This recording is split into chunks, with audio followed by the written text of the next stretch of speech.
Chapter 17. Today is declared an unscheduled holiday. Jonas, his parents, and Lily all turned in surprise and looked at the wall speaker from which the announcement had come. It happened so rarely and was such a treat for the entire community when it did. Adults were exempted from the day's work, children from school and training and volunteer hours. The substitute laborers, who would be given a different holiday, took over all the necessary tasks, nurturing, food delivery, and care of the old, and the community was free. Jonas cheered and put his homework folder down. He had been about to leave for school. School was less important to him now, and before much more time passed, his formal schooling would end. But still, for 12s, though they had begun their adult training, there were the endless lists of rules to be memorized and the newest technology to be mastered. He wished his parents, sister, and Gabe a happy day and rode down the bicycle path looking for Asher. He had not taken the pills now for weeks. The stirrings had returned, and he felt a little guilty and embarrassed about the pleasurable dreams that had come to him as he slept. But he knew he couldn't go back to the world of no feelings that he had lived in so long. And his new heightened feelings permeated a greater realm than simply his sleep. Though he knew that his failure to take the pills accounted for some of it, he thought that the feelings came also from the memories. Now he could see all of the colors, and he could keep them too, so that the trees and grass and bushes stayed green in his vision. Gabriel's rosy cheeks stayed pink even when he slept, and apples were always, always red. Now, through the memories, he had seen oceans and mountain lakes and streams that gurgled through woods, and now he saw the familiar wide river beside the path differently.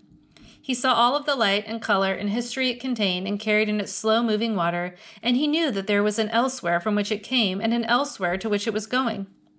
On this unexpected casual holiday, he felt happy, as he always had on holidays, but with a deeper happiness than ever before. Thinking, as he always did, about precision of language, Jonas realized that it was a new depth of feeling that he was experiencing. Somehow they were not at all the same as the feelings that every evening, in every dwelling, every citizen analyzed with endless talk. I felt angry because someone broke the play area rules, Lily had once said, making a fist with her small hand to indicate her fury. Her parents, Jonas among them, had talked about the possible reasons for rule breaking and the need for understanding and patience until Lily's fist had relaxed and her anger was gone. But Lily had not felt anger, Jonas realized now. Shallow impatience and exasperation, that was all Lily had felt.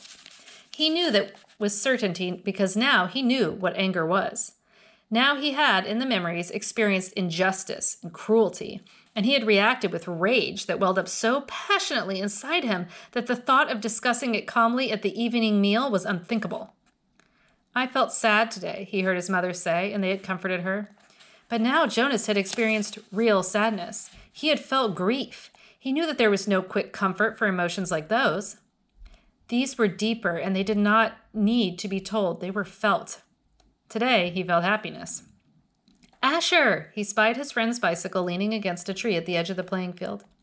Nearby, other bikes were strewn about on the ground. On a holiday, the usual rules of order could be disregarded.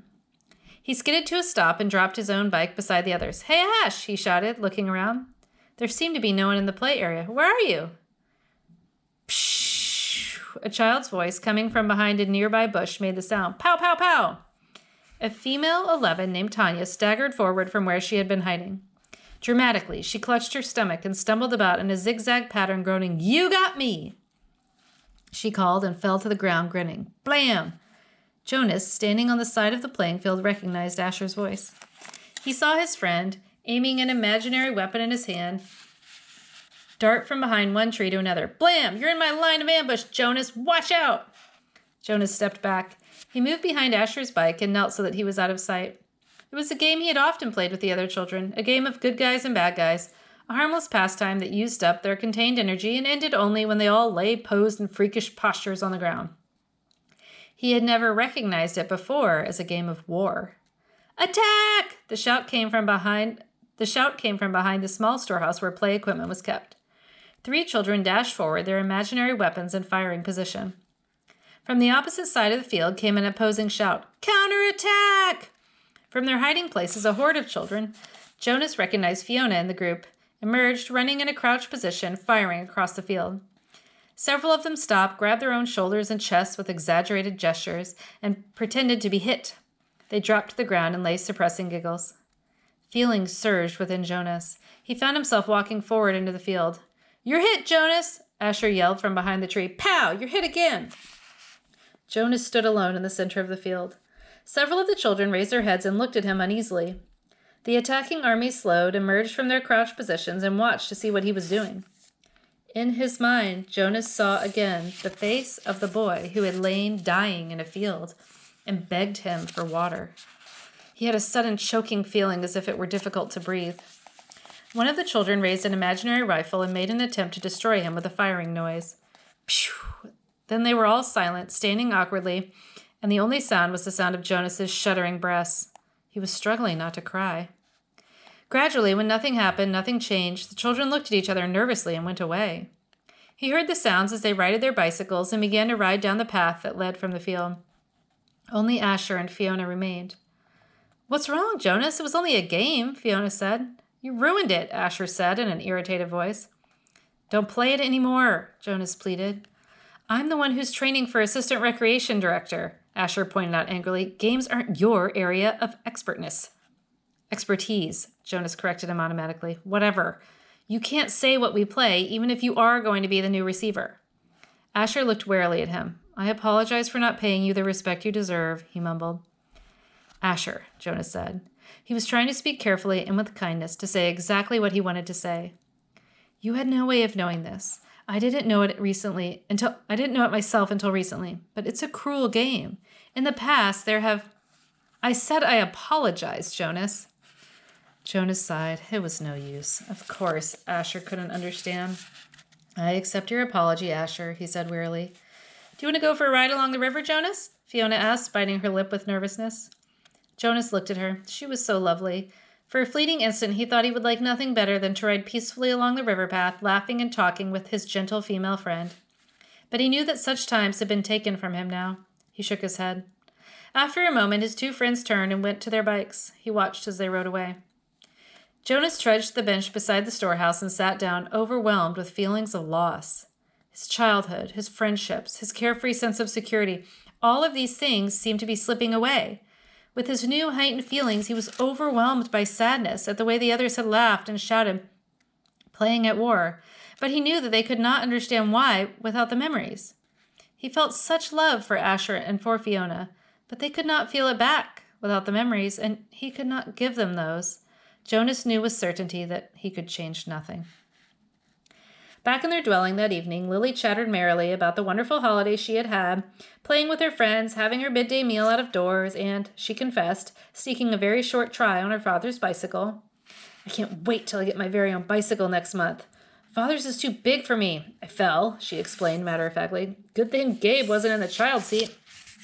"A very good thing," Mother agreed, frowning at the idea of it. Gabriel waved his arms at the mention of himself. He had begun to walk just the week before. The first steps of a new child were always the occasion for celebration at the nurturing center, Father said, but also for the introduction of a discipline wand. Now Father brought the slender instrument home with him each night in case Gabriel misbehaved. But he was a happy and easygoing toddler. Now he moved unsteadily across the room, laughing. "Gay," he chirped, "Gay." It was the way he said his own name. Jonas brightened. It had been a depressing day for him after such a bright start, but he set his glum thoughts aside.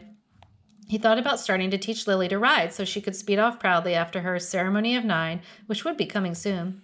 It was hard to believe that it was almost December again, that almost a year had passed since he had become a 12.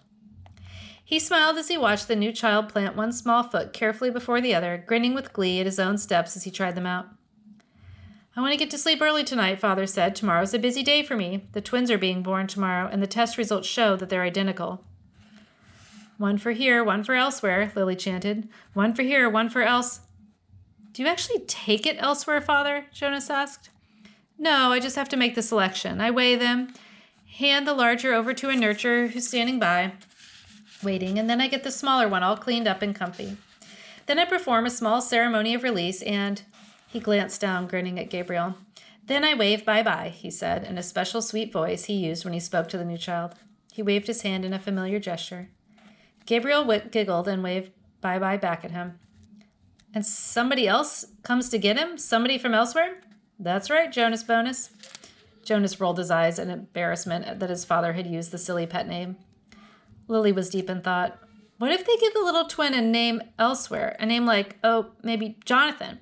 And here in our community, at his naming, the twin that we keep here is given the name Jonathan. And then there would be 2 children with the same name, and they would look exactly the same. And someday, maybe when they were a 6, one group of 6s would go to visit another community on a bus. And there, in the other community, in the other group of 6s, would be a Jonathan who was exactly the same as the other Jonathan. And then maybe they would get mixed up and take the wrong Jonathan home, and maybe his parents wouldn't notice. And then she paused for breath. Lily, Mother said, I have a wonderful idea. Maybe when you become a 12, they'll give you assignment of storyteller. I don't think we've had a storyteller in the community for a long time. But if I were on the committee, I would definitely choose you for that job. Lily grinned. I have a better idea for one more story, she announced. What if we actually were all twins and didn't know it, and so elsewhere there would be another Lily and another Jonas and another Father and another Asher and another Chief Elder and another... Father groaned. Lily, he said, it's bedtime.